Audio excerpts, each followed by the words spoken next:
ایک زمانے میں لمبے درختوں اور دوستانہ جانوروں سے بھرے رنگین جنگل میں سیمی نام کی ایک چھوٹی گلہری رہتی تھی۔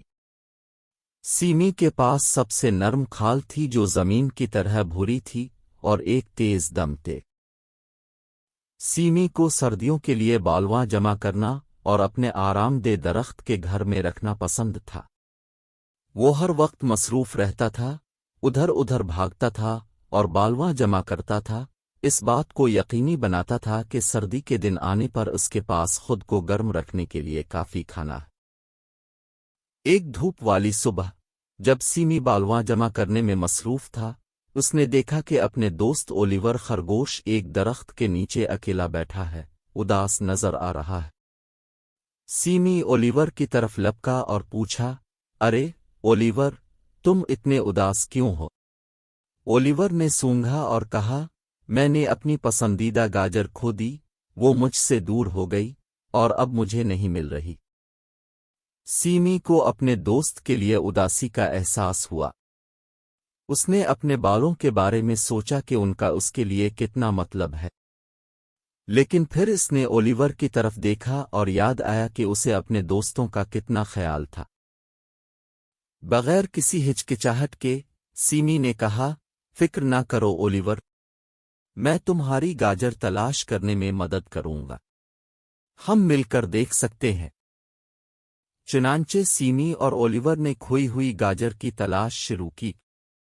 وہ جھاڑیوں کے اوپر سے جھانکتے تھے، چٹانوں کے نیچے جھانکتے تھے اور یہاں تک کہ چمکتی ہوئی ندی کے قریب چیک کرتے تھے۔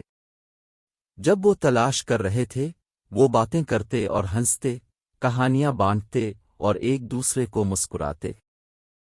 تھوڑی دیر بعد، جیسے ہی سورج غروب ہونے لگا تھا، سیمی نے کچھ نارنجی دیکھا اور اشارہ کیا، اولیور، دیکھو، کیا یہ تمہاری گاجر ہے؟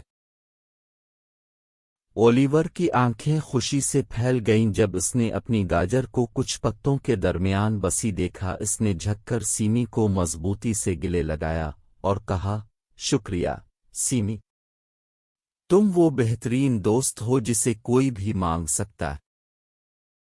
سیمی خوشی سے شرما گیا اور جواب دیا، میں آپ کو خوش دیکھ کر خوش ہوں اولیور۔ اس دن سے سیمی اور اولیور کی دوستی مزید مضبوط ہو گئی۔ سیمی نے سیکھا کہ دوسروں کی مدد کرنا اور مہربان ہونا ہر چیز کو اپنے پاس رکھنے سے زیادہ اہم ہے، اور اولیور نے دوستی کی قدر سیکھی اور یہ کہ ایک دوست کا خیال رکھنا کتنا اچھا لگتا ہے۔